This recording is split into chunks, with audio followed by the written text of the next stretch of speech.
আজকে আমাদের সঙ্গে আছেন শহীদুল করিম খান শুভ্র। আমরা হুম, আলোচনা করব আহ, মানে আমাদের যে পৌরসভা এবং সিটি কর্পোরেশন এগুলোর হুম, কার্যকলাপ কতটা সন্তোষজনক এবং আর কিভাবে ইমপ্রুভ করা যায়। এবং হুম, আমরা এই আমাদের সিটি কর্পোরেশনের সাথে তুলনাও করব যে আসলে একটি উম, মোটামুটি মানে এই উন্নত দেশগুলোর সিটি কর্পোরেশনগুলো কিভাবে রান করে। তো শুভ্র ভাই, ধন্যবাদ আপনাকে সময় দেওয়ার জন্য। আচ্ছা। তো আমরা মূল প্রসঙ্গে যাওয়ার আগে যা জিজ্ঞেস করে নেই আপনার মতামত। আমরা অনুষ্ঠানটি আজকে রেকর্ড হচ্ছে, আজকে এখন 24 তারিখ। তো হুম, আগামীকাল বিএনপির ভারপ্রাপ্ত যিনি সভাপতি আছেন হুম। জনাব তারেক রহমান, উনি আসছেন। তো ওটা নিয়ে দু চারটা কথা বলে আমরা মূল প্রসঙ্গে চলে যাব। আচ্ছা, বলেন। হুম, এটা বাংলাদেশের জন্য একটা বড় টার্নিং পয়েন্ট যে ওনার আশাটা আমরা সেদিন দেখলাম যে ডেইলি স্টার এবং প্রথম আলোর উপরে যে আক্রমণ হলো, সেখানে আমাদের বয়োজ্যেষ্ঠ সম্পাদক যিনি আছেন মাহফুজ আনাম, উনিও নিজেও তার বক্তৃতার টনে কিন্তু ওই উম, আম, তা- তারিক রহমানের প্রতি একটা সিম্পেথি শো করেছেন, কারণ ওনার আশার উপরে আমাদের অনেক কিছুই নির্ভর করতেছে। কারণ আপনি জানেন যে জামাত এবং জঙ্গিবাদ যেভাবে উত্থান হচ্ছে, এটাকে এই ক্রাউডকে যেভাবে মিসলিড করা হচ্ছে দেশের বাইরের থেকে, এবং অভ্যন্তরীণ যে উগ্রবাদ শক্তিকে যেভাবে ম্যানিপুলেট করতেছে, সেই ক্ষেত্রে আমাদের এখন এই আওয়ামী লীগের কথা যদি বাদ দেই, তাহলে বিএনপি ছাড়া আর কোনো গণতান্ত্রিক শক্তি আমরা দেখতেছি না। হুম। এখন তারেক রহমান আসা এবং নেতৃত্ব নেওয়া এবং গণতন্ত্রকে সুসংহত করা এবং তার সাথে যারা আরো সংগঠনগুলি আছেন তাদের সাথে সম্পৃক্ত হওয়া এবং নতুন লিডারশিপ তৈরি করা, যেন ওনার মার সময় বা ওনার বাবার সময় যে নেতারা ছিলেন তারা অধিকাংশই মারা গেছেন অথবা বৃদ্ধ হয়ে গেছেন, যাদের বয়স আশির কোঠায়। সুতরাং ওনার এখন নতুন নেতৃত্ব দেবে, এটা খুব চ্যালেঞ্জিং মুহূর্ত। এটা ওনাকে ব্যর্থ হতে দেওয়া যাবে না। আমরা এই কথাটা ডক্টর মোহাম্মদ ইউনূসের বেলাও বলেছি, ওনাকে ব্যর্থ হতে দেওয়া যাবে না। যে সময় আমাদের সমর্থন ছিল ওনার প্রতি, ডক্টর মোহাম্মদ ইউনূসের প্রতি, কিন্তু আমরা দেখতেছি আমরা হতাশ হচ্ছি। কারণ তার উপদেষ্টা পরিষদরা কে কিভাবে চিন্তা করতেছে এবং তার হয়তো বা ওই উপদেষ্টা পরিষদের উপরে নিয়ন্ত্রণ নেই, এবং সরকারের বিভিন্ন যন্ত্রাংশের প্রতি এবং বিভাগের প্রতি যে নিয়ন্ত্রণ নেই। এখন আমাদের তারেক জিয়ার প্রতি তাকাতে হবে, এবং তার যে লাস্ট বিবিসিতে উনি সাক্ষাৎকার দিয়েছেন, সেখানে আমরা তাকে দেখতে পাই অনেকটা বিনয়ী এবং পরিশীলিত এবং ধৈর্যশীল। এটা আগের তারেক রহমান না, নতুন এক তারেক রহমান দেখতে চাই। সুতরাং আমি মনে করি যে উনি আসতেছেন, তার মা অসুস্থ হয়ে আছেন, সেটাও একটা বড় বিষয়, এটাও জাতি জানতে চায়। এবং তিনি একটা বক্তৃতা দিবেন এবং লিডারশিপ গ্রহণ করবেন, সেই জন্য জনগণ তাকিয়ে আছে আর কি এইদিকে। আমার কাছে মনে হয় এই জিনিসটাকে যদি ম্যানিপুলেশন না করে, আমাদের দেশ কিন্তু সব সময় একটা কনস্পিরেসিতে ছিল। আপনার এনজিও দের মাধ্যমে কনস্পিরেসি, কর্পোরেটদের মাধ্যমে কনস্পিরেসি, বিদেশি এজেন্সিগুলির মাধ্যমে কনস্পিরেসি। আমাদের আপনি জানেন যে আমাদের দেশের লোকজনকে ইজিলি কেনা যায়। আমরা যারা সাংবাদিকতা করি বা ছিলাম, তারা দেখেছি এই মদ খাওয়ায় অনেকে কিনা যায়। কিছু সামান্য কিছু টাকা দিয়ে কিনা যায়, মানুষ জানেও না যে সে যে বিক্রি হয়ে যাচ্ছে। এখন খেয়াল করতে হবে এই বিপ্লব জানি, এই চিন্তা জানি বেহাত না হয়।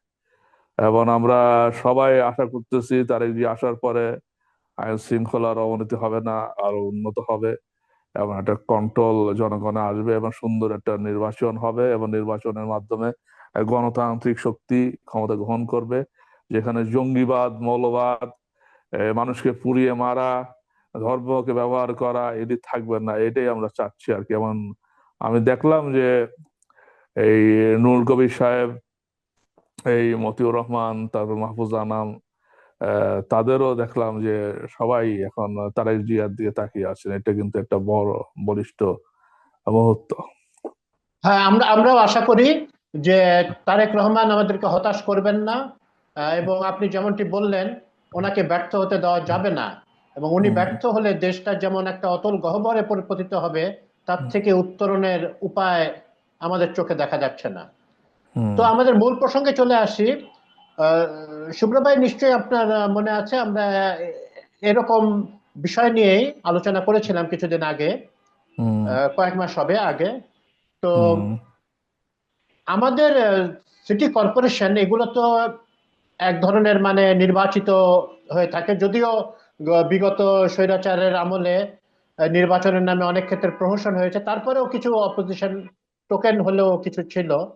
হুম। তো সিটি কর্পোরেশন গুলো স্মুথ ফাংশনিং এর জন্য তাদের ইলেক্টেড হওয়াটা কতটুকু জরুরি, বা এখনকার যে প্রশাসন দিয়ে চলছে আমরা দেখছি অনেক রকম বাধা বিঘ্নের সম্মুখীন হচ্ছেন নাগরিকগণ। একটা গভর্নেন্স নিয়ে আলোচনা করা দরকার প্রথমে। সিটি কর্পোরেশনটাকে গুড গভর্নেন্স এর আন্ডারে আনা, সেটা আপনি কিভাবে এটা গুড গভর্নেন্স এর ভিতরে আনবেন? একটা ঢাকা শহরগুলিকে, ঢাকা শহরের যে পাড়াগুলি আছে, যে নেইবারহুড আছে, এটা গুড গভর্নেন্স এর মধ্যে আনা। এবার সেই ক্ষেত্রে আমাদের গুড গভর্নেন্সটা বুঝতে হবে। এখন আমরা যেটা সিটি কর্পোরেশন আমার ওয়ার্ড গুলি কিন্তু ওই এতদিন মাস্তান দিয়ে আমরা চালিয়েছি। স্পেশালি ওয়ার্ড কমিশনার গুলি ওখানকার পাড়ার মাস্তান টাস্তান বা একটু মাতব্বর টাইপের লোকজনকেই করা হয় আর কি। কিন্তু এটা কিন্তু এটা যুক্তিযুক্ত না। এটা একটা লোকের সাউন্ড নলেজ থাকতে হবে। এবং আমরা যদি উন্নত বিশ্বে দেখি, সিটি কর্পোরেশন হচ্ছে লিডার ক্রিয়েটেড একটা এরিয়া কিন্তু। অর্থাৎ যিনি ক্যাপিটাল সিটির মেয়র হন, ওনাকে পরবর্তীতে প্রধানমন্ত্রী হিসাবে দেখা যায় বা মন্ত্রী হিসাবে দেখা হয়। এবং অন্যান্য সিটির যারা মেয়র হন তাদেরকে দেখা যায় মন্ত্রী মন্ত্রী হয়ে আসে। এবং এখানে কিছু অ্যাক্টিভিস্ট যারা শহর নিয়ে কাজ করে, তারা এরিয়া নিয়ে কাজ করে, তারা একটা সুযোগ পায় রাজনীতি করার, এবং সুযোগ পায় জনগণের পক্ষে কথা বলার, এবং কিছু কিছু কিছু ইস্যু নিয়ে কাজ করার। এই জন্য আমরা যদি রাজনৈতিক দল কেন্দ্রিক রাজনীতি না করে আমরা যদি ইস্যু কেন্দ্রিক রাজনীতি এবং পাড়া এরিয়া ভিত্তিক রাজনীতির সুযোগ করে দেই এবং সিটি কর্পোরেশন গুলিতে সুসংহত করি, তাহলে কিন্তু আমাদের ইয়াং জেনারেশনের মধ্যে নতুন নতুন নেতা বেরিয়ে আসবে এবং তাদেরকে আমরা এম্পাওয়ার করতে হবে এবং তাদেরকে ভবিষ্যতে আমরা আপনি জানেন যে এই নিউ ইয়র্কে যে নতুন মেয়র হয়েছেন, খুবই ইয়াং ছেলে, খুবই অল্প বয়সের ছেলে। এবং তিনি গন্ডার। হ্যাঁ, আমরা 2 বছর আগেও তার নাম জানতাম না, এবং 4 বছর হয়েছে তার রাজনৈতিক ক্যারিয়ার। অ্যাকচুয়ালি অ্যাক্টিভিস্ট হিসেবে সে কারারুদ্ধ হয়েছে, সে তাকে অ্যারেস্ট করা হয়েছিল। হ্যাঁ। এবং সে খুব নেগলেক্টেড লোক ছিল সে, কিন্তু আজ লাইমলাইটে এসে আসলো এবং তাই সে মেয়র ইলেকশনের নমিনেশন পেল। তা আমরা এই পথটা খুলতে হবে এবং আমাদের এই সিটি কর্পোরেশন গুলি পুরো ক্রেতদের আন্ডারে রাখা হয়েছে। এখন এই এই যে সরকার যে চলে গেল, যে সরকার চলে গেল, এখন নতুন যে সরকার আসলো, এখন কিন্তু ইলেকটেড নির্বাচিত প্রতিনিধি দ্বারা কিন্তু সিটি কর্পোরেশন চলতেছে না, তাদের অফিসার দ্বারা চলতেছে। এবং যা শোনা যাচ্ছে আর কি, আমি যার করতে আমার সোর্স থেকে শুনলাম যে সাধারণত সিটি কর্পোরেশন অফিসের ওই জামাত এলিমেন্টদেরকে এম্পাওয়ার করা হয়েছে। মানে করাপশনটা কিন্তু কমে নাই, করাপশন কিন্তু আগের মতনই চলতেছে। হুম। এবং এটা যে সিলেক্টেড এবং ইলেক্টেড জিনিসটা কিন্তু ডেঞ্জারাস জিনিস। ডেঞ্জারাস জিনিস, যেমন আপনার যদি 1 বছরের জন্য খুব বড় জায়গায় বসানো হয়, আপনি কিন্তু ডেসপারেট হয়ে যাবেন যে এই যাওয়ার সময় কিছু টাকা পয়সা বানিয়ে নিয়ে যাওয়ার জন্য। হুম। এই জন্য আপনার তো কোনো কমিটমেন্ট নাই। হ্যাঁ। আপনি তো আসছেন একটা ফর দ্য টাইম বিং এখানে কাজ করার জন্য, কারণ আপনার পরবর্তীতে আপনি নির্বাচন করতে হবে, পরবর্তীতেও আপনি আসতে চান, আপনার সাইকেল ইলেকশনের প্রসেসে থাকতে চান।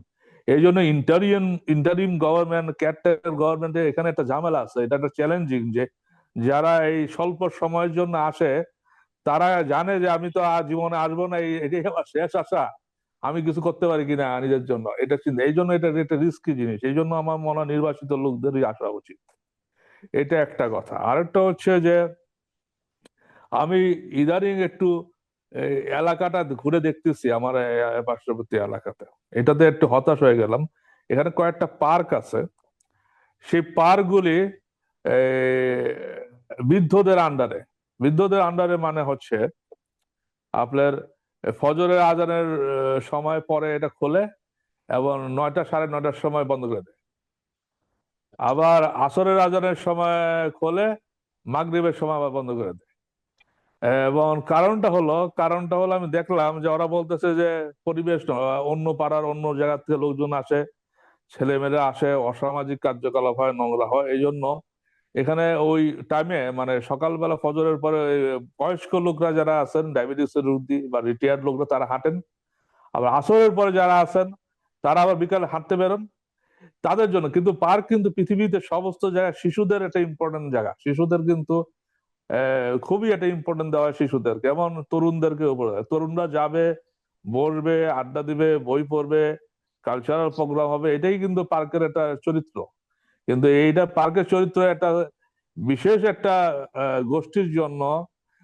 বয়স্ক লোকদেরও পার্ক দরকার, অবশ্যই দরকার, কিন্তু তারা এটাকে কন্ট্রোল করবে, তারা একটা কমিটি করে এটাকে রান করবে এবং তারা এটা তরুণদেরকে ঢুকতে দিবে না। বা আরেকটা হচ্ছে আপনি দেখবেন যে সিমিলারলি গুলশান এলাকা, উত্তরা এলাকার কথা বলতেছে, গুলশান এলাকাও তো আমি একবার গেলাম, সেটাও দেখলাম যে বলতেছে যে পার্ক বন্ধ কারণ বাইরের লোকরা আসে।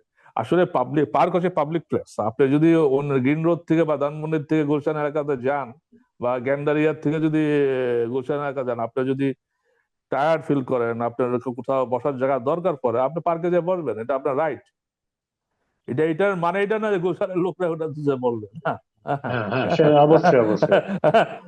সুতরাং এই পার্ক গুলি, এবার আমরা দেখলাম যে ইউরোপে দেখলাম পার্কে কুকুরের জন্য একটা কর্নার রাখে, যারা কুকুর টুকুর পালে। হ্যাঁ, সুতরাং আমাদের দেশে পার্ক তো নাই অ্যাকচুয়ালি। আমাদের দেশে দেখবেন খেলার মাঠও নাই, পার্কও নাই।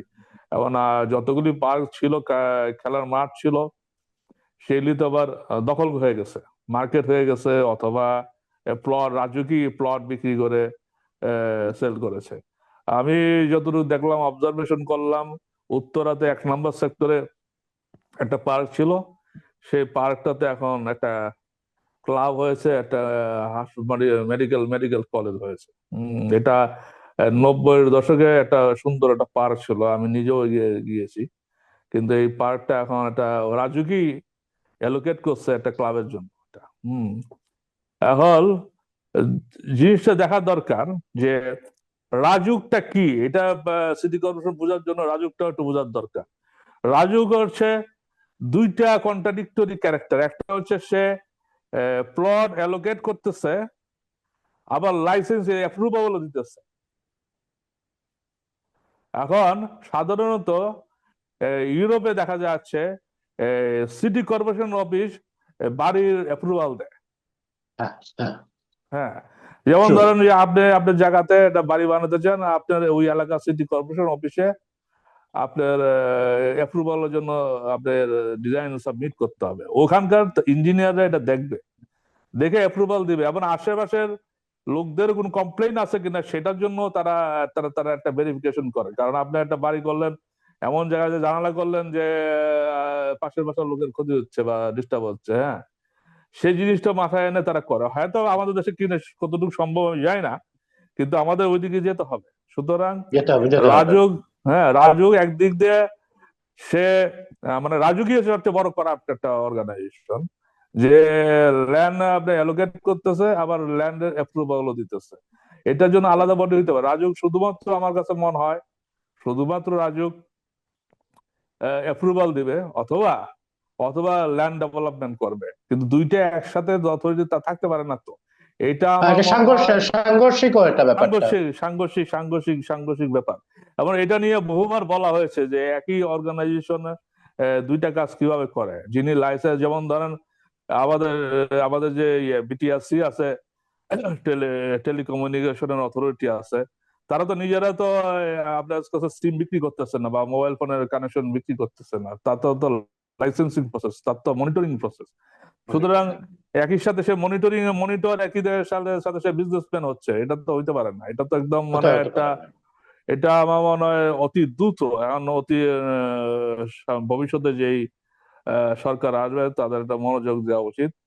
আমার কাছে মনে হয় এই রাজুকরে লাইসেন্সিং না, আপনার যদি রাজুকরে বলা হয় যে ল্যান্ড ডেভেলপার হিসাবে কাজ করে, সে ল্যান্ড ডেভেলপার কাজ করুক।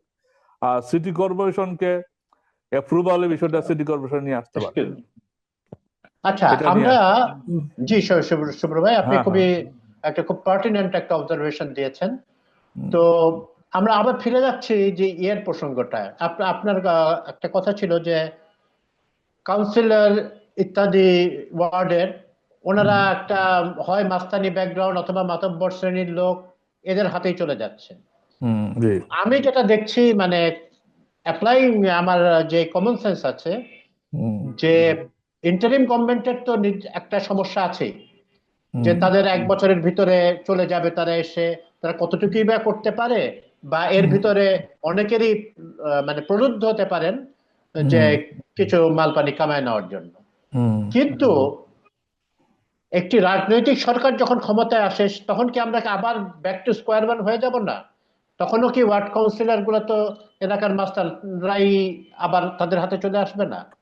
আপনার কি মনে হয়? সেটা আপনার যদি রিলিফ ডিস্ট্রিবিউশন মানে কনস্ট্রাকশনের ওয়ার্ক গুলি, রিলিফ ডিস্ট্রিবিউশনের ওয়ার্ক গুলি যদি এবং কাগজপত্র অ্যাটাস্টেশনের কাজগুলি, লুক্রেটিভ কাজগুলি আছে যেগুলি, সেগুলি যদি তার হাতে রাখেন তাহলে তো করাপশনে চলে যাবে।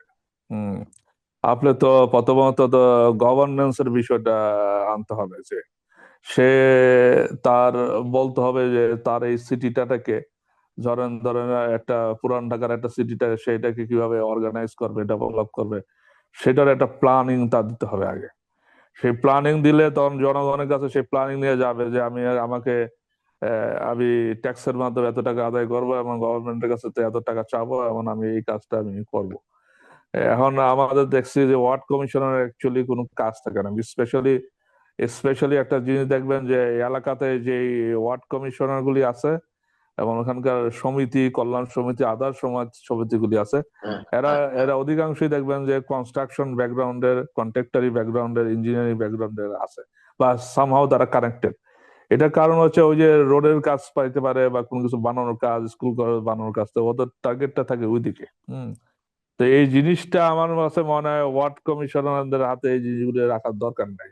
এটা যত এই ব্যবসাগুলি যদি আপনি যতক্ষণ পর্যন্ত তাদের হাত থেকে সরায় ফেলতে পারবেন, আর তখন দেখবে যে এখানে তো তাদের চুরি করার কোনো স্কোপই নাই। সুতরাং সে এই জায়গাতে চুরি করার স্কোপ করে দিতে পারে, দিতেছেন না আপনি, চুরি করার স্কোপ গুলি কমায় ফেলান আপনি।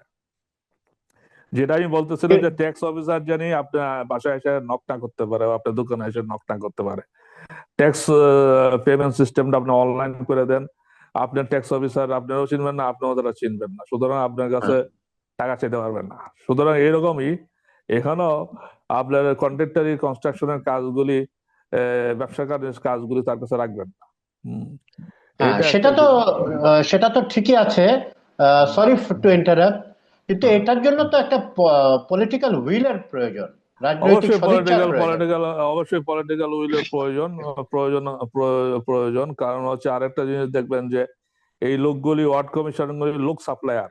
লোক সাপ্লায়ার মানে হচ্ছে আপনি মিটিং মিছিলে কিন্তু হ্যাঁ, যে যত লোক আনতে পারে সেই তত বড় নেতা।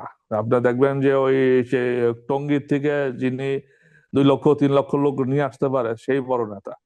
সেই ক্ষেত্রে আমাদের রাজনীতিবিদদেরও শোডাউন, যেটা লক্ষ লক্ষ লোক এনে শোডাউন করার যে নেচারটা, এই বিহেভিয়ারটা তাদেরকেও আমার মনে হয় ম্যানেজ করা উচিত। তারা যে আসতেছেন, কেউ কেউ ভয় পাচ্ছে যে আজকে আমি দেখলাম আমার এলাকাতে, যেহেতু এয়ারপোর্টের কাছেই এলাকা, লোকজন হ্যাঁ, কম। লোকজন কম, কালকে হয়তো আরো কম হবে। সুতরাং ওনার নিজেরও বোঝা উচিত যে ওনার জনপ্রিয়তা বাড়তেছে এখন, এখানে শোডাউন করে তার জনপ্রিয়তা বাড়ানোর দরকার নেই। আপনারা দেখবেন হাসিনার মিটিং এ তো লক্ষ লক্ষ লোক হয়েছে, কিন্তু কিন্তু লাভ হয়েছে কি? হাসিনা শেষ পর্যন্ত তার তো চলে যেতে হলো। আলটিমেটলি এই লক্ষ লক্ষ লোক, মানে টঙ্গীতে বহু বিখ্যাত বিখ্যাত লোক সাপ্লায়ার আছে আওয়ামী লীগের, তারাও লোক সাপ্লাই দিচ্ছে, কিন্তু এগুলি তো আলটিমেটলি ফেল করছে। সুতরাং রাজনীতিবিদদের বিচক্ষণ হতে হবে। এই যে লক্ষ লক্ষ লোক সাপ্লায়ারদেরকে যে এম্পাওয়ার করা হয়, বড় বড় পোস্ট দেওয়া হয়, এলি এলি আমার মনে হয় এখন বাদ দিয়ে দেওয়া উচিত।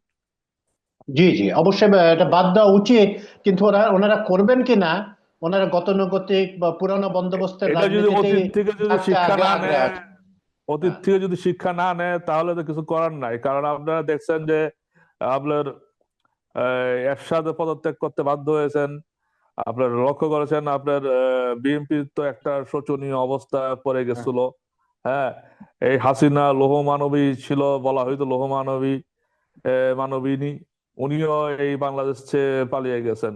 এখন মানুষ অনলাইনের যুগে, ইন্টারনেটের যুগে মানুষ খুবই কনসিয়াস, সচেতন।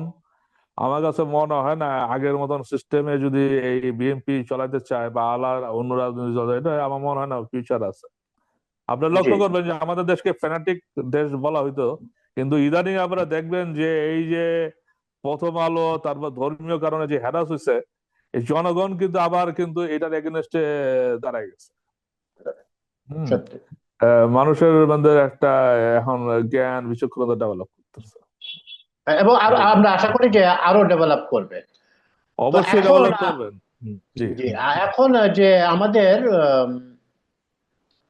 যে রাজনৈতিক ভিত্তিতে, দলীয় ভিত্তিতে আগে একসময় ছিল না কিন্তু, হুম। সেই আহ, উপজেলা ইউনিয়ন থেকে আরম্ভ করে মেয়র পর্যন্ত রাজনৈতিক ভিত্তিতে তারা প্রতিদ্বন্দ্বিতা করেন।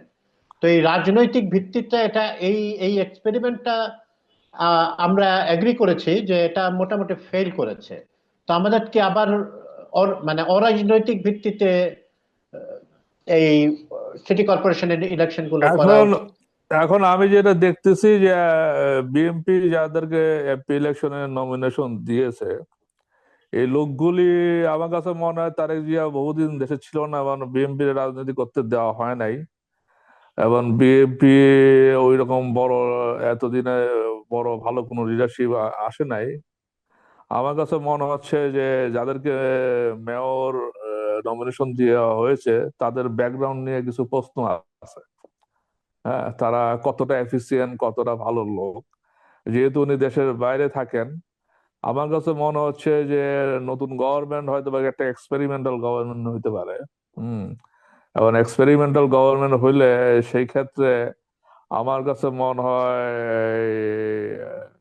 নন এক্সপার্ট লোকদেরকে, যারা সোসাইটির প্রতি কমিটেড, তাদেরকে ইনভলভ করতে হবে। না হলে আমার কাছে মনে হয় না যে এই আগের আগের মাস্তান বা এতদিন সে খাইতে পারে নাই, যারা বা যারা মানে ক্ষুধার্ত ছিল বহুদিন, তাদেরকে আবার তুলে আনা আমার কাছে মনে হয় না ঠিক হবে। এই জন্য আমার কাছে মনে হয় না যে সরকারটা যদি আমলি নির্বাচনে অংশগ্রহণ করতেছে না, জামাতের অবস্থা, মানুষের বিশ্বাস জামাতের প্রতি ফল করতেছে, এখন বিএনপি আছে, এই ক্ষেত্রে এই সরকার যেটা আগামীতে গঠিত হবে এটা কতদিন থাকবে এই বিষয়ে সন্দেহ আছে।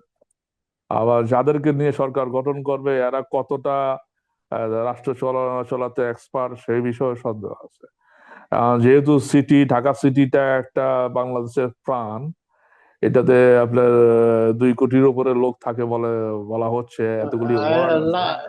সরি শুভ্র ভাই, 3 কোটি সামথিং বলা হয়েছে কয়েকদিন আগে একটা তাহলে ইয়েতে। 3 কোটি তো লোক তোমার পৃথিবীতে অধিকাংশ দেশের মনে 3 কোটি লোক নাই। নাই নাই নাই। এখন এখানে আপনার যেটা করতে হবে যে আগামী 2 বছর আমার কাছে মনে হয় ঢাকা শহরের নতুন নেতৃত্ব তৈরি করার সুযোগ করে দেওয়া উচিত। এখন আমাদের পাড়াতে এখন যদি রাজনীতি, যদি ভদ্রলোক যদি রাজনীতি না করতে পারে, এর মুশকিল। যেমন টক শোতে আপনি দেখবেন যে ভালো লোক এখন টক শোতে আসতে চায় না বা রিফিউজ করে। আবার রাজনীতিতেও অনেক ভালো লোক আছে, সমাজ নিয়ে সচেতন, সমাজ নিয়ে অনেক আর্গু করে, তর্ক করে, কিন্তু তাদেরকে যদি বলে ভাই আপনি ইলেকশনে দাঁড়ান, দাঁড়াবে না। কিন্তু সে জানে যে এটা ভদ্রলোকের পক্ষে খুব কঠিন। তো আমাদের উচিত যে এখন ওই সুযোগ করে দেওয়া। যেমন যেমন ভালো খেলোয়াড় আনতে গেলে ভালো ফুটবল মাঠ দরকার, ট্রেনিং দরকার, কোচ দরকার। আমাদেরও এই সিটির মাধ্যমে একটা সুযোগ করে দেওয়া উচিত, যেখানে মাস্টাররা কর্নার হয়ে যাবে, ব্লক হয়ে যাবে, এবং ট্যালেন্টের ছেলেমেয়েরা এখানে আসতে পারবে। এরকম একটা সুযোগ করে দেওয়া উচিত। সিটি কর্পোরেশনের যে বিভিন্ন, ইভেন মফস্বলেরও সিটি কর্পোরেশন হোক বা পৌরসভা হোক, একটা দেখা যাচ্ছে যে তারা ব্যবসায় খুব উৎসাহী, ময়লা হুম। কেন্দ্রিক। এই ময়লা আবর্জনা সরানোর যে ব্যবসা, হুম। এটাও এটা নিয়ে মারামারি হচ্ছে। এবং এটাও ওয়ার্ড কাউন্সিলর চাপ প্রয়োগ করতেছেন অমুককে দিতে হবে, হুম। আবার এলাকা ভিত্তিকও কিছু কল্যাণ গ্রুপ দাঁড়িয়ে যাচ্ছে যারাও পলিটিশিয়ানদের কাছাকাছি থাকতে যাচ্ছেন। তো এটা আপনি ঢাকা শহরের উপর ফোকাস করেই বলেন। এটা আপনার আমি একটা উদাহরণ দেই, ফ্রান্সের কথা বলি। ফ্রান্সে আপনার প্লাস্টিকের বোতল এবং কাচের বোতল এগুলি কেউ ফালায় না, এটা ঘরের মধ্যে জমায়। হুম। ঘরের মধ্যে জমানোর পরে সেটা ওই বাইরে বুথ আছে, বুথে এলে দিলে সেখান থেকে কয়েন পায়। যেমন ধরেন প্লাস্টিকের বোতলের জন্য 10 কয়েন, কাচের বোতলের জন্য 15-20 কয়েন, এরকম কয়েন পায়। এবং 1 মাস যদি বোতল জমানো যায় তাহলে তাহলে একটা একটা ফ্যামিলি মোটামুটি এটা ভালো টাকা আসে হাতে। হুম। সুতরাং এটা নিয়ে কথা হচ্ছিল যে এটা ফ্রান্স অনেক ধনী দেশ, শিক্ষিত লোকজন, সচেতন। ইস্ট ইউরোপে এটা সম্ভব না, যেমন রোমানিয়া, এই কান্ট্রিগুলিতে সম্ভব না। হুম। কিন্তু রোমানিয়াতে এটা এখন করছে। আমি দেখলাম স্বতঃস্ফূর্ত ভাবে এই মানুষের অ্যাপার্টমেন্টের লোকরা এখন আর কাচের বোতল, প্লাস্টিকের বোতল ফালায় না, ক্যান ফালায় না। তারা ওইটা বুথ করছে, বুথের দিকে ফালায় এবং সেখান থেকে টাকা। এবং এটাতে দেখা গেছে যে এখন আর রাস্তাঘাটে বোতল, কাচের বোতল, প্লাস্টিকের বোতল এলি দেখা যায় না। সুতরাং আমাদের দেশে এই জিনিসটা করা যেতে পারে একটা। হুম। আরেকটা হচ্ছে আপনার ময়লাটা, আমাদের ওয়েস্ট ম্যানেজমেন্ট। আমাদের তো কৃষি ভিত্তিক দেশ, আমাদের তো প্রচুর সার দরকার। আমাদের এই ওয়েস্টটাকে গোল করা যায়। আপনাদের ময়লা কিন্তু এটাকে ওয়েস্টটাকে গোল করা যায়, এটার জন্য অন্টারপ্রিনিয়রশিপ দরকার। এটা আপনার আমার কাছে মনে হয় প্রাইভেটে দিয়ে দেওয়া উচিত। আপনার অন্টারপ্রিনিয়রশিপ ডেভেলপ, ব্যাংকের থেকে লোন দিতে পারে। তারা এটাকে প্রসেস করে, সার টার করে এটাকে ডাম্পিং করবে, কিভাবে না করতে হবে এটা করা যেতে পারে। আমার কাছে মনে হয় এটা রাজনীতি ব্যক্তিদের হাতে না রেখে বিজনেসম্যানদের কাছে দেওয়া দেওয়া উচিত। তুমি এটা কালেক্ট করবা, তুমি এটাকে প্রোডাক্ট বানায় সেল করবা, প্রফিট করবা, ট্যাক্স দিবা, ব্যাংকের লোন শোধ করবা। এখানে রাজনীতির কোনো কানেকশন নেই। ঢাকা শহরে আমরা আরেকটা এক্সপেরিমেন্ট যেটা হাসিনা করেছিল, যে দুটো মেয়র। আহ, হ্যাঁ। আমি জানি না অন্যান্য দেশে আছে হয়তো, যে কিন্তু সেন্ট্রাল একজন মেয়র থাকে পত- শহরের ভেতরে। আহ, হয়তো দুইটা তিনটা সেকশনে মেয়র থাকলেও হুম। সেন্ট্রালি একজন মেয়র থাকে। হুম। তো আমাদের কি আবার সে আগের অবস্থায় ফিরে যাওয়া উচিত? ওইটা আর তো ওইটা তো করা হয়েছিল, ওটা ব্যাড একটা পারপাস করা হইতেছে, ওটা চতুরতার মাধ্যমে কৌশলে করা, এটা তো মহৎ কোন উদ্দেশ্যে করা হয় না। এটা তো একটা পলিটিক্যাল কারণে এটা ঢাকা শহরটা দুইটা করে দেওয়া হয়েছিল ওই টাইমে। ওইটা ইচ্ছা করে একটা ম্যানিপুলেশন করা হয়েছিল। ওইটা তো আমার মনে হয় এটা তো এখন আগের থেকে যাওয়া উচিত। কারণ তো ওইটা তো উনি একটা ওনাদের ওই সময়ে যে এটা ইলেকশন কেন্দ্রিক একটা চিন্তা ছিল, ওটাতে তারা চিন্তা করলো যে দুইটা করলে তাদের ক্যান্ডিডেট আইসা করতে পারে। এই ধরনের একটা ম্যানিপুলেটিভ চিন্তা ছিল তাদের। ওইটার থেকে এখন হয়তো কন্টেক্সট চেঞ্জ হয়ে গেছে। আমার মনে হয় প্রতিটা সিটিতে একটা করেই মেয়র থাকে, কিন্তু সেখানে দেখা যায় প্রতিটা সিটিতে 4-5টা ডিভিশন থাকে। ওই ডিভিশনে যেমন মেয়র থাকে। আমি যেই দেশে থাকি এখন, রেসিডেন্ট হিসেবে থাকি, সেই দেশে একজনই মেয়র, কিন্তু আবার সেক্টর আছে, 5টা সেক্টর আছে। ওই সেক্টর ওয়াইজে আবার সেক্টরদের জন্য স্পেসিফিক মেয়র আছে। হুম। তো আমাদের মানে ঢাকা শহরটা 5টা 6টা ভাগ করে ডেপুটি মেয়র বা আদার মেয়রের ভাগে আনা যেতে পারে, কিন্তু সেন্ট্রালি লিডারশিপ হিসাবে ইউনিকলি হলিস্টিকলি চিন্তা করার জন্য একটা মেয়রই দরকার। এটা একটা যে তাহলে বাংলাদেশের তো তাহলে দুইটা রাষ্ট্রপতি করবেন নাকি আপনি তাহলে? হ্যাঁ, দুইটা রাষ্ট্রপতি তো করা যায় না তো। করা যায় না, সেটাই সেটাই করা সেটাই। যায় না তো। তো আশা করি আমাদের এই সব ক্ষেত্রে শুভ বুদ্ধির উদয় হবে। আমরা একটু আমরা একটু আরেকটা জিনিস আমি আরেকটা মিস করবো হয়তো বা, জি সিটি কর্পোরেশনের আন্ডারে কিন্তু পুলিশ ডিপার্টমেন্ট, মেট্রোপলিটন পুলিশটা কিন্তু সিটি কর্পোরেশনের আন্ডারে আসা উচিত। কারণ আমি দেখলাম যে ওইখানকার, আমি ইস্ট ইউরোপের দিকে কতগুলি দেশে দেখলাম যে প্রতিটা অ্যাপার্টমেন্ট কমপ্লেক্সে ওই পোস্টার টাঙানো, 2জন পুলিশ অফিসারের ছবি এবং ফোন নাম্বার সহ। আর বলা হইতেছে যে উনি আপনাদের কাছেই আছেন, প্রয়োজনে আপনার ফোন করেন। হুম। ফোন করেন।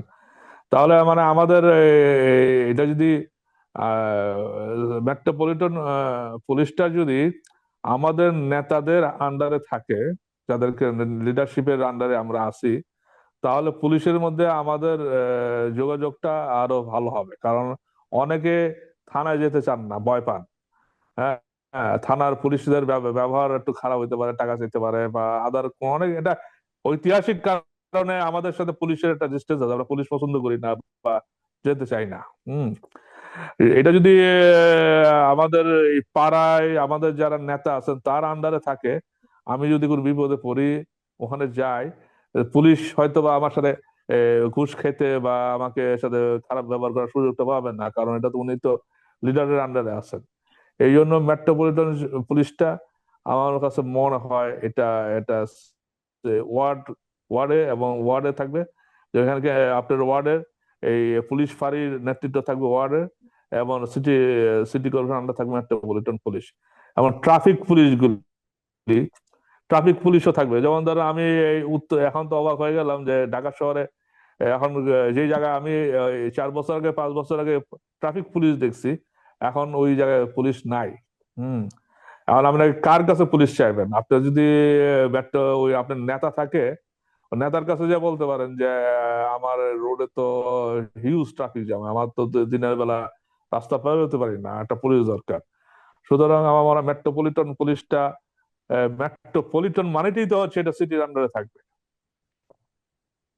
সেই জন্য আমাদের সিটি পুলিশ থাকতে পারে। আর একটা হচ্ছে এটাতে একটা সুবিধা হয়, কমিউনিটি কমিউনিকেশন ভালো হয়। যেমন ধরেন আর একটা ছেলে বখাটে হয়ে গেল বা ড্রাগ এডিক্ট হয়ে গেল, আপনি পুলিশে তো কমপ্লেন করে তারা অ্যারেস্ট করাতে পারেন বা তারা জেলেও নিতে পারেন, কিন্তু রিহেবিলিটেশন করা, তারে ভালো করার জন্য তো একটা একটা মেয়র বা ওয়ার্ডের যিনি আছেন তারাও দায়িত্ব নিতে পারে। এখানে আমার ইন্টারাকশনটা বেড়ে যায়। এই জন্য আমাদের মেয়র হানিফ যখন মেয়র ছিল, উনি এটা বারবার বলতেছিলেন যে মেট্রোপলিটন পুলিশটা তার হাতে দেওয়া উচিত, এবং ওনার সরকার, ইভেন ওনার নেত্রীর কাছে উনি চাইছিলেন যে আমাদের কাছে দেওয়া হোক, কিন্তু দেওয়া হয় নাই। হম আমার হানিফ মনে হয় 30 বছর আগে মেয়র ছিল, এখনো পর্যন্ত আমরা এই জিনিসটা করতে পারি নাই। হম এবং এটা হ্যাঁ, করতেছে না, কারণটা হচ্ছে এটা ভয় পাইতেছে যে মেয়রটা যদি আমার দলের থেকে না হয়, মেয়র যদি বেহাত হয়ে যায়, হ্যাঁ, তাহলে একটা সমস্যা হইতে পারে। হ্যাঁ, সেই ভয়ের থেকে করতেছে না, কিন্তু এটা আমার মনে হয় এটা দূর করা উচিত। হ্যাঁ, হানিফ যখন মেয়র ছিলেন ওনার সাথে কথাও হয়েছে। হুম। ইভেন তখন উনি উনি মেট্রোপলিটন গভর্নমেন্টের কথাও বলতেছিলেন। আমার যে হ্যাঁ, উনি এটাতে একটা ফাইট করতেছিলেন, উনি এবার নিজের দলের সাথেও ফাইট করতেছিলেন, এবং উনি একটু চিন্তা, অন্য দেশের বিষয়গুলি একটু আইডিয়া গুলি নিতেছিলেন তখন, অন্য দেশে যেভাবে চলতেছে। হ্যাঁ।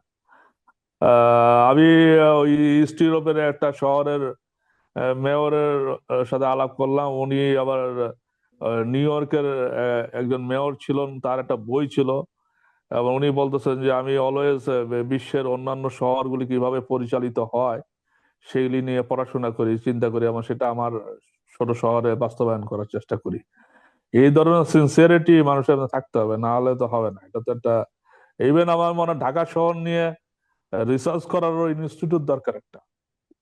কারণ আমরা হ্যাঁ, খুবই 3 কোটি লোকের পপুলেশন কান্ট্রি, এখানে আপনার পলিউশন, তারপরে এটার ইলেকট্রিসিটি, ফুড কনজাম্পশন, আপনার ময়লার ম্যানেজমেন্ট, এগুলির জন্য তো আমাদের একটা থিঙ্ক ট্যাঙ্কের মতো থাকা উচিত, যে ঢাকা শহরটা রোড গুলি কিভাবে করতে হবে। এখনো এখনো আমাদের ঢাকা শহরের রোড কিন্তু বড় রোড বলতে কিন্তু এখনো 2-3টা। এই উত্তরা থেকে একটা রোডই গেছে গুলিস্তানের দিকে, আবার ওখান থেকে একটা মিরপুরের দিকে একটা গেছে। হ্যাঁ, কিন্তু এর থেকে কিন্তু আরো বড় নিউ মার্কেট পর্যন্ত আবার চলে গেছে নিউ নিউ মার্কেটে মার্কেট। গেছে, ওইটা অত চড়া না, ওইটাও অত চড়া না। হ্যাঁ, কিন্তু আমাদের এই old old Dhaka new Dhaka কিন্তু কানেক্ট করে একটা একটা রোডই মনে হচ্ছে। একটা একটা মিরপুর থেকে একটা, আর টঙ্গীর থেকে একটা। হ্যাঁ, মানে একটা বড় শহরের মাত্র রোড আপনার একটা। হম তো আমাদের অবশ্য কোনো কিছু এগুলোর কথা উঠলেই সরকার বা লোকাল গভর্নমেন্ট, যে মিনিস্ট্রি বা ইভেন সিটি প্ল্যানার্সরা অনেক সময় বলেন যে আমাদের তো রিসোর্সের লিমিটেশন। তো এই এই ব্যাপারটা রিসোর্স অ্যালোকেশন এবং রিসোর্স, এটা এটা এটা আমি আমি আমি বিশ্বাস করি না। কারণটা হচ্ছে 3 কোটির পপুলেশনের যদি সিটি হয়ে থাকে, আপনার এখানে তো মানি প্রচুর আসার কথা, কারণ হচ্ছে আপনার দেখেন, আপনি যদি ইউরোপে ইউরোপে কিছু কিছু শহর আছে, মাইগ্রেশন প্রচুর হয়ে গেছে, মানে শহরগুলিতে লোক চলে অন্য দেশে চলে গেছে বা অন্য শহরে চলে গেছে। এখন কিছু কিছু বাড়ি খালি হয়ে গেছে, বা ওইখানকার মেয়ররা অন্য দেশের থেকে বা অন্য সিটির থেকে লোকদেরকে উৎসাহিত করতেছে তার সিটিতে মাইগ্রেট করার জন্য। এমন বলতেছে, আপনি আমার সিটিতে এসে থাকেন, আপনাকে আমাদের এই কোয়ার্টার গুলি যেগুলি আছে এগুলিতে নমিনাল ভাড়াতে থাকতে দিব, খালি আপনার বিল গুলি দিবেন। হ্যাঁ, তারা লোক চায়, তারা লোক চায় যেন তার শহরে লোক আসে। আর যত লোক আসবে তত লোক, তত ইনকাম বেড়ে যাবে। ফিনান্সিয়াল একটি এখন তিন 3 কোটি লোকের পপুলেশন যদি ঢাকা হয়ে থাকে, কি পরিমাণ খাওয়া তারা খাইতেছে, সেখানে তো ফুডের একটা ব্যবসা হচ্ছে। হুম তারপর তাদের ঘর বাড়ি আছে, তারা ইলেকট্রিসিটি কনজাম্পশন করতেছে, এমন আমাদের ইলেকট্রিসিটি অনেক হাই। সুতরাং এই 3 কোটি মানে is a asset, it is source of income. আপনি 3 কোটি লোক থেকে 1 টাকা করে নিলেও তো অনেক টাকা হয়ে যায় না? হ্যাঁ, হ্যাঁ, তাহলে আমার কাছে মনে না এই ঢাকা শহরে রিসোর্সের অভাব হবে যদি 3 কোটি লোক সত্যি থাকে। মানে জনগণ যেই শহরে বেশি থাকে সেই শহরে ইনকাম বেশি হয়। ইনকাম তো বেশি হয়, কিন্তু ইনকামের ডিস্ট্রিবিউশনটা আবার অনেকের আহ, মানে কি বলবো, ব্ল্যাক ইকোনমিও থ্রাইভ করে এবং অনেকের পকেট ভারী হয় নির্দিষ্ট ওটা এখন আমাদের সিটি কর্পোরেশনটা সাইন্টিফিক না এখনো। আমাদের সিটি কর্পোরেশনের ইনকাম জেনারেট হচ্ছে, এটা এখনো আউটডেটেড ওয়ে আছে। এটা আমার মনে হয় লিডারশিপ, যিনি মেয়র হবেন এবং মেয়রের সাথে অন্য লোকরা যারা হবেন তাদেরকে চ্যালেঞ্জিং একটা অন্টারপ্রিনিয়রশিপ বিজনেস আউটলুক নিয়ে কাজ করতে হবে এখন। আপনার বলতে হবে যে আমি আগামী 5 বছর বা 10 বছরের মধ্যে ঢাকা শহরটাকে একটা লুক্রেটিভ ফিল করে ফেলবো।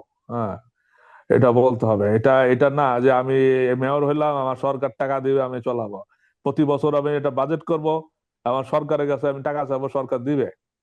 হ্যাঁ, এই এই চিন্তা করলে হবে না। এটাতে আমার মনে হয় ওই অর্থনীতি, সিটি সিটি অর্থনীতি বুঝে এবং বিজনেস বুঝে এই ধরনের লোকরা আনতে হবে। এই জন্য আমার কাছে মনে হচ্ছে যে সিটি কর্পোরেশনটা লিডার এবং এক্সপার্ট দুইটাকে আমরা কানেক্ট করে সিটি কর্পোরেশন চালানো উচিত। না হলে এটা যে এটা পৃথিবীতে মানুষ ওয়াইজ এটা হচ্ছে biggest city in the world, one of the biggest cities in the world. হ্যাঁ, বলতেছে second biggest city, second biggest জাকার্তার সিটি। পরে। হ্যাঁ, জাকার্তার মানুষের পরে এটা মানুষের সাথে মানুষের কম্পেয়ার দিক। করলে, মানুষের হ্যাঁ, কথা, মানুষ। এবং এটা যেভাবে আমাদের পপুলেশন বাড়তেছে, হয়তো 5-10 বছর পরে এটা নাম্বার 1 হয়ে যাবে। হ্যাঁ। সুতরাং এটা তো আপনার পপুলেশন মানে মানিও ইনকাম হচ্ছে। সুতরাং এটা এটা যদি তারা বলে, এটা আর এক্সকিউজ করা যায় না। এটা আসলে 30-40 বছর করার আগে করা যেত, যেহেতু আগে আমাদের ট্যাক্স মার্কেটটা ছোট ছিল। কিন্তু এখন আমাদের ইনকাম ট্যাক্স আমাদের আমাদের কম হলেও আমাদের কিন্তু ভ্যাট কিন্তু খুব ভালো, সব জায়গার থেকে ভ্যাট নেওয়া হচ্ছে। তখন আপনি যদি 3 কোটি লোকে যা খায় কিনে দোকান থেকে, সেটা ভ্যাট দিয়ে কি করতেছে? সুতরাং তো আপনাদের ইনকাম করতেছে।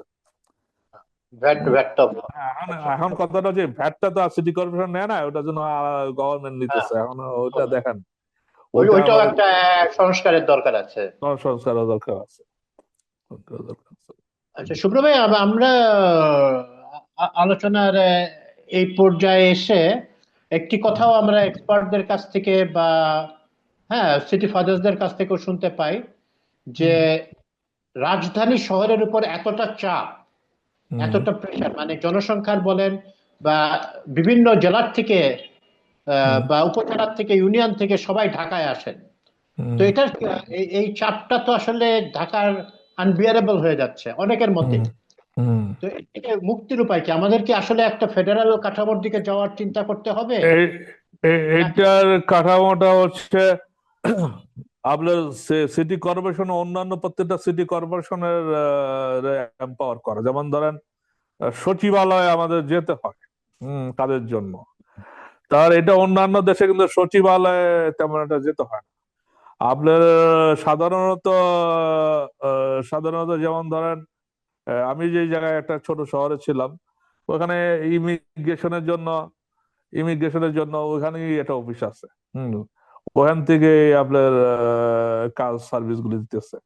সুতরাং আপনার আপনার এই যে এবং কাগজপত্র, অথরিটি কাগজপত্র অ্যাটাস্টেশন বা কোন কাগজপত্র পাওয়া, পাসপোর্ট পাওয়া, ভোটার আইডি পাওয়া, তারপর এডুকেশন সার্টিফিকেট ড্র করা, বিয়ে করা, ম্যারেজ করা, এটি সব আপনার সিটি কর্পোরেশনের অফিস দ্বারাই করা উচিত।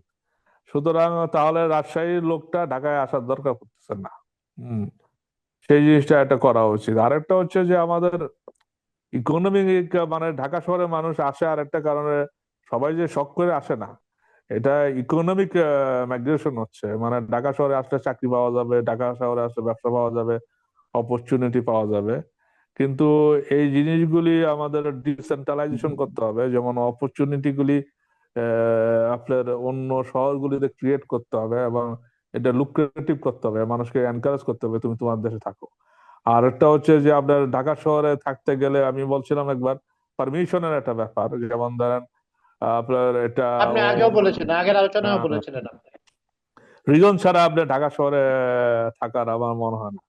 আপনি যদি বাড়ি থাকে, আপনি যদি ভাড়া দেন, ভাড়া নেন, আপনার যদি আপনি ইউনিভার্সিটি থাকে, আপনার যদি চাকরি থাকে, তাহলে আপনি ঢাকায় থাকবেন। আর আরেকটা হচ্ছে যে আমাদের দেশে এখনো কিন্তু ওই সরকারি চাকরি যারা করে, পুলিশের চাকরি করে বা সরকারি চাকরি করে, তাদের বউ পোলাপান কিন্তু ঢাকা শহরে থাকে, ওনারা কিন্তু থাকে ওই ওই জায়গায়। হম সুতরাং এটা কিন্তু এগেনস্ট ল। এটাও আমার মনে হয় ফোর্স করা উচিত যে না, আপনার যেখানে আপনি থাকেন সেখানে আপনার বউ বাচ্চা থাকবে, পড়াশোনা ওখানেই করবে। আর তারা বলে ওখানে স্কুল কলেজ ভালো নাই বা ইত্যাদি না, বলে, সেটা কিন্তু তারা স্যাক্রিফাইস কেন? করতে হবে। তাহলে আপনি চাকরি নিয়েছেন কেন? চাকরি নিয়েছেন কেন? অবশ্যই অবশ্যই। সে নিয়েছেন কেন? আর দ্বিতীয়ত এডুকেশনের বিষয়টা তো এখন আমাদের নতুন ভাবে আসছে, চিন্তা করতে হবে। এডুকেশন সিস্টেমের কনসেপ্ট এবং আইডিয়া তো চলে গেছে। এই যে কিছুদিন আগে আমরা বলতেছিলাম যে এই স্কুলের টিচাররা তারা যে ধর্মঘট করলো বা প্রতিবাদ করলো, এলি তো আপনার থাকবে না। তো আমাদের যে এআই টেকনোলজি যেভাবে ডেভেলপ করতেছে, যেমন ধরেন একটা মফস্বলে বা গ্রামের একটা স্কুল টিচারের যেই পরিমাণ আইকিউ নলেজ আছে, উনি একটা যদি 8 বছর 10 বছর বাচ্চারা যদি পড়াইতে যান, তার থেকে ভালো ভালো পড়ানো এআই পারবে। হম এবং আপনার যেমন ধরেন সাধারণত দেখা যায় যে আমাদের সময় ক্লাসে টিচারদের একটা প্রশ্ন করলে উত্তর উত্তর দিতে পারতো না, বলতো যে কালকে বলবো। হ্যাঁ, কিন্তু এই কথাটা কিন্তু এআই কখনো বলবে না। হম ইনস্ট্যান্টলি তৎক্ষণাৎ সে এটা উত্তরটা দিয়ে দিবে। হ্যাঁ, এবং এটা এখন আপনার বিগিনিং পর পিরিয়ডে আছে। আমরা যদি আরো আইটি এক্সপার্টদেরকে এম্পাওয়ার করতে পারি, চিন্তা ভাবনা করতে পারি, প্রচুর লার্নিং প্রজেক্ট এসে করতে পারবে এখন এআই এর মাধ্যমে। সুতরাং আমার কাছে মনে আছে আমাদের টিচাররা অনেক সময় ভুলভাল বুঝিয়ে দিত। হম তারপরে টাইমও নিত। তখন ওই ইন্টারনেট ছিল না, বাসার থেকে যে আবার বইটই শেলফের বইটই ধরে আসতো। কিন্তু এখন তো কনসেপ্ট চেঞ্জ হয়ে গেছে। এখন যে আপনার ঢাকা ইউনিভার্সিটিতে আইসা ক্লাসের মধ্যে বসে এসে ক্লাস নিতে হবে না, আপনি ওই নোয়াখালীর একটা গ্রামের থেকে আপনি হার্ভার্ডের ক্লাসে অংশগ্রহণ করতে হবে। হ্যাঁ, সুতরাং এই কনসেপ্ট গুলি আমাদের এখন ফলো করতে হবে, ওভাবে চিন্তা করতে হবে। প্রথম প্রথম একটু সমস্যা হবে, কিন্তু আমাদের এখানে কিছু আলটিমেটলি sacrifice ওদিকেই যেতে হবে। হ্যাঁ, আলটিমেটলি আমরা ওইদিকে যাচ্ছি এবং যারা এটা অ্যাডাপ্ট করতে পারবে তারাই টিকবে। আর আর যারা বাকি অ্যাডাপ্ট ঝরে করতে যাবে। পারবে না, তারা তারা ফল। ডিজিটাল ডিভাইড যে কথাটা ছিল, আপনি যেমন ধরেন দুইটা জিনিস, যে লোক আইটি জানে এবং ইংরেজি জানে, তার চাকরির অভাব হয় না, কাজের অভাব হয় না।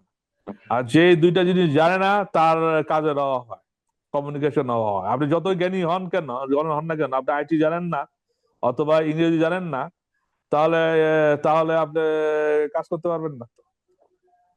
হ্যাঁ, তাহলে আপনাদের ওই শাহবাগে গিয়ে আন্দোলন করতে হবে। হ্যাঁ, শাহবাগে যে আন্দোলন করতে হবে। হ্যাঁ। এই আর কি। তো শুভ্র ভাই, আজকের মতো আমরা এই মানে আমার তরফ থেকে আর আর প্রশ্ন তেমন নাই। আপনি কোনো কনক্লুডিং রিমার্ক বা কোনো বিষয় নিয়ে সেই প্রাসঙ্গিক কোনো বিষয় নিয়ে কিছু বলতে চাইলে প্লিজ বলেন। কনক্লুডিং বিষয়টা, আমার গভর্নেন্স একটা বড় সাবজেক্ট। এখন হচ্ছে সিটি গভর্নেন্স একটা খুব ইম্পর্টেন্ট বিষয়। আমাদের গভর্নেন্স বলতেই আমরা বুঝি যে কিছু ব্যুরোক্রেট তৈরি করা হচ্ছে, সুযোগ সুবিধা দেওয়া হচ্ছে, বেতন টেতন দেওয়া হচ্ছে, তারা রিটায়ারমেন্ট করে 30 বছর চাকরি করে, তারা ভালো সুযোগ সুবিধা পায়। আমার কাছে মনে হয় এখন গভর্নেন্স, টেকনোলজি বেসড গভর্নেন্স এখন আমাদের ওই রকম ব্যুরোক্রেটস আর টেকনোক্রেটস দরকার নাই। আমাদের পার্টিসিপেটরি সিস্টেম করা উচিত। এবং এই সিটি কর্পোরেশন গুলি আবার মনে হয় পার্টিসিপেশন, মানে সিটিতে যারা থাকে, আপনি যে এলাকায় থাকেন, আপনার নেইবারহুডের একটা মহিলাদের গোষ্ঠী, কিন্তু মহিলারা কিন্তু খুবই কনসার্ন অ্যাবাউট দ্য সোসাইটি, কিন্তু মহিলারা ভয় পায় না, ভয় পায় বাইরে আসতে। হ্যাঁ, তাদেরকে নিয়ে বসা উচিত, তাদেরকে দায়িত্ব দেওয়া উচিত। যেমন আপনার বাসার সামনে যে রোডটা আছে, এই রোডটা আরো ভালো করা যায় কি। তারপরে আমাদের মশার বিষয়টা, এই শীতের সময় দেখলাম প্রচুর মশা। হুম। তো এই মশার ম্যানেজমেন্টটা এখনো করতে পারতেছে না। হুম। সেটার জন্য আমাদের দেখা দরকার যে কিভাবে করা যায়, কারণ শোনা যায় যে মশার বিষয়টা একটা মাস করাপশন। মানে আপনি যখন ওষুধটা কিনলেন, আপনি দিয়ে দিলেন ওই যে লোকটারে স্প্রেটা করবে, ওখান থেকে চুরিটা হইতেছে, বা সে পানি দিতেছে বা মিশাই দিতেছে না। কিন্তু এটা যদি আপনার বাসার আপনার লোকরা যদি এটা যদি ম্যানেজ করে, অবজারভেশন করে, এখানে কিন্তু কোনো কিছু ভেজাল মেশানোর স্কোপ নাই। হুম। সুতরাং আপনার পার্টিসিপেশন থাকতে হবে। হুম। এবং এটা আপনি এনশিওর করবেন। সুতরাং আমার কাছে মনে হচ্ছে যে গুড গভর্নেন্স, ইন্টারঅ্যাক্টিভিটি, পার্টিসিপেশন মাধ্যমে হওয়া উচিত। শুধুমাত্র পলিটিশিয়ান নামে কোনো গোত্র থাকার দরকার নাই, বা ব্যুরোক্রেট নামে কোনো গোত্র থাকার। জনগণ জনগণ পার্টিসিপেট করবে, তারা ওই সিটি অফিসে রেগুলার যাবে, মেয়র অফিসে রেগুলার যাবে, তাদের সাথে রেগুলার মিটিং হবে, তার সাথে সাথে রেগুলার কথা হবে। এবং যে জিনিসটা বলা যেতে পারে যে নেপাল নেপালও থাকা উচিত, যেমন আমরা আগে বলছিলাম। ombudsman। হ্যাঁ, একজন একজন একজন একজন এই ইয়েতে ছিল, কলকাতাতে আছে। একবার সুনীল গঙ্গোপাধ্যায় কেউ দেওয়া হয়েছিল। হুম। তো এই ধরনের ওখানে একজন সুনীল গঙ্গোপাধ্যায় শেরিফ দেওয়া হয়েছে, শেরিফ পদটা শেরিফ দেওয়া শেরিফ হয়েছে। দেওয়া হয়েছিল, শেরিফ দেওয়া হয়েছিল। হ্যাঁ, শেরিফ দেওয়া হয়েছে, এটা অনারারি পোস্ট ছিল। হ্যাঁ, মিটিং টিটিং অ্যাটেন্ড করা। তো এই ধরনের আমাদেরও এই ধরনের কোনো পজিশন ক্রিয়েট করা, যেহেতু মেয়র যদি খুবই পলিটিক্যাল হয় এবং খুব স্বার্থপর হয়ে যায়, তখন জানি একজন আমাদের বিচক্ষণ একজন সাহিত্যিক হইতে পারে, একজন বড় প্রফেসর বিজ্ঞানী হতে পারে, ওই এলাকাতে তারও দেওয়া যায়। তিনি তিনি পরবর্তীতে একটা কনক্লুশন দিতে পারেন যে না, মেয়র সাহেব আপনি এটা ঠিক করতেছেন না, আপনাদের কাজ করতেছেন না। হ্যাঁ। আমার মনে হয় এইভাবে ডিসেন্ট্রালাইজেশনে আমাদের যাওয়া উচিত, নাহলে কিন্তু ঢাকা শহরটা অ্যাবান্ডন শহরে পরিণত হইতে হবে বা হয়ে গেছে অলরেডি। হ্যাঁ, হ্যাঁ, এটা এটা এটা আসলে ঢাকার কথা যখন আমরা বাইরের যারা কিছুদিন বসবাস করেছেন তাদের সাথে কথা বলি, বা ইভেন ঢাকায় থেকেও যারা আছেন, তারাও যারা অতীতের সাথে তুলনা করে দেখেন যে ঢাকার ফিউচারের ভিতর তারা কোনো আশার আলো কিছুই দেখেন না। There is no light at the end of the tunnel. কিন্তু এটা তো স্থায়ীভাবে চলতে চায় না, এটা তো কিছু একটা করতে হবে। কারা তারপরে করবে? আমরা এই যে ভূমিকম্পগুলি কয়েকটা যে হলো, ওই সময় তো মানুষদেরকে খুব কনসার্ন দেখলাম। কিন্তু এই যে ভূমিকম্প হইলেই আমাদের ফেসবুকে মানুষ প্যানিক করা, পত্রিকাগুলি প্যানিক করাচ্ছে, কিন্তু সলিউশনের দিকে কেউ কথা বলতেছে না। যেমন ধরেন প্রতিটা স্কুলে শিশুদের শেখানো উচিত ভূমিকম্প হইলে তুমি নিজেকে কিভাবে প্রোটেক্ট করবা, তোমার মাথাটা কিভাবে প্রোটেক্ট করবা। এটা জাপানে দেখবেন যে প্রতি সপ্তাহে বা প্রতিদিনই স্কুলে ভূমিকম্পের একটা মহড়া হয়। হম। সুতরাং আমাদের এতগুলি স্কুল আছে, অনেক বড় বড় স্কুল আছে, তো এরা কি করতেছে? এদের তো আমি একটা মহড়াও দেখলাম না। বা সিটি কর্পোরেশন অফিস থেকে তারা এক্সপার্ট নিয়ে স্কুলে যে প্রতি সপ্তাহে একটা একটা স্কুলে যে এন্টারটেইনের মাধ্যমে এন্টারটেইনের মাধ্যমে বুঝাইতে পারে যে তোমরা ভূমিকম্প হলে এটা করবা, এই জায়গায় যাবা না, প্যানিক হবা না। এই জিনিসগুলি শেখানো উচিত, কিন্তু এগুলি তো কেউ করতেছে না। না, কয়েকটা স্কুলে হয়েছে আমাদের আচ্ছা, মানে ধানমন্ডি কলাবাগানে কিছু আমি স্কুলে দেখলাম যে আচ্ছা, তারা আচ্ছা। এসেছিল, তারা করেছে। এবং ফায়ার এটা আমার মনে হয় ম্যান্ডেটরি করে দেওয়া উচিত স্কুলে। এন্ড আমাদের 10টা সাবজেক্টে অপ্রয়োজনীয় সাবজেক্ট রাখা থাকার দরকার নাই। এতগুলি সাবজেক্ট স্কুলে রেখে 10টা সাবজেক্ট রাখার তো মানে হয় না। এটা তো নিউ নাম্বার ওয়াইজ 10টা সাবজেক্ট, কেন 10টা? এটা তো 3টে 5টা হইতে পারে, 7টা হইতে পারে, 10টা রাখার দরকার কি? সেখানে আপনার নিজেকে প্রোটেক্ট করা, ভূমিকম্প হলে, যুদ্ধ হলে, তারপরে অসুস্থ হলে, রোগ হলে, মহামারী হলে, এটার জন্য স্পেশালি একটা সাবজেক্ট থাকা উচিত। Disaster management. এটা একটা ম্যানেজ থাকা উচিত। তো শুভ্র ভাই, আজকে আলোচনা আমরা একটু সংক্ষিপ্ত হয়ে গেল। আচ্ছা বলার অনেক কিছুই ছিল। আহ, আচ্ছা কিন্তু আমরা তো, যেহেতু আপনি আছেন আরো কিছুদিন বাংলাদেশে, আচ্ছা তো আপনি আচ্ছা আমাদের তো আচ্ছা, রেগুলার যোগাযোগ করি। তো অবশ্যই অবশ্যই। আহ, আপনার আমরা অত্যন্ত কৃতজ্ঞতা জানাচ্ছি আপনাকে। আমরা ওয়েলকাম। চাই আপনি, আপনার কোনো অন্য কোনো ব্যস্ততা না থাকলে আপনি আমাদের সময় দিচ্ছেন। অবশ্যই। আহ, ধন্যবাদ জানাচ্ছি। এবং যারা আমাদের দেখছেন, হুম ওনারা যেমনটি শুভ্র ভাই বললেন, যে আমাদের আসলে একটা পুরো মাথার থেকে পা পর্যন্ত একটা পরিবর্তন প্রয়োজন। এবং আচ্ছা। আমাদের সিটি কর্পোরেশন গুলো ঠিক ফাংশনাল হয়ে উঠতে পারে নাই, স্বাধীনতার 54 বছর পার হয়ে গেল, হুম এবং ইন্টারিম অবস্থায় পারবে না। এখন আশা আমাদের নেক্সট যে ইলেক্টেড গভর্নমেন্ট যারা আসবেন, ওনারা হুম তাদের যথাযথ রাজনৈতিক ইলেকটেড সদিচ্ছা। গভর্নমেন্ট, এখানে একটা কথা বলে, যিনি মেয়র হবেন বা মেয়র ক্যান্ডিডেট বিএনপি থেকে, উনি দেখলাম যে ওই আমাদের জিয়া রহমান সাহেবের কবরে যে হ্যাঁ, যেভাবে পেশার টেশার দিলেন, ওনার নেতৃত্ব, ফিউচার নেতৃত্ব নেতা, কত বড় নেতা হবে তো বোঝা গেল আর কি। তো ভালোই বোঝা গেল, ভালোই ভালোই বোঝা বোঝা গেল, উনি বুঝিয়ে দিচ্ছেন আর কি ওনার উনি। আচ্ছা, ঠিক আছে। আবার আবার অবশ্য একটা কথা শুনেছে, হাবিবুন নবী সোহেলকেও হ্যাঁ বিবেচনায় রাখা হচ্ছে, এরকম একটা কথা শোনা যাচ্ছে আর কি। হ্যাঁ। না, এটা তো আচ্ছা, আপনার বডি ল্যাঙ্গুয়েজ দিয়ে মানুষের অনেক কিছু বোঝা যায়, যে সে তো, তার তো ব্যাকগ্রাউন্ড ছিল, পড়াশোনা আছে, তার বাবাও ছিল, সুতরাং তার কাছে থেকে আমরা এই ধরনের বিহেভিয়ার তো একেবারেই আশা আশা আশা আশা করি না। তো এটা তো আসলে তার নিজেরও তো বোঝা উচিত। হম এবং তারও তো বোঝা, কমন সেন্স, ক্যামেরা আছে, মানুষ দেখতেছে, এটাও তো একটা বিষয়। এখন যদি সবাই যদি ওদিকে চলে যায়, আবার নিউ জেনারেশনের লোকরাও যদি ওদিকে চলে যায়, তাহলে তো মুশকিল। হ্যাঁ, আমরা মুখেই শুধু বলি নতুন বন্দোবস্ত রাজনীতির, কিন্তু হ্যাঁ। পুরোনো পদ্ধতি রয়ে গেছে আর কি। এই আর ঠিক কি। আছে ভাই, অনেক ধন্যবাদ। ওয়েলকাম। খোদা থ্যাংক ইউ।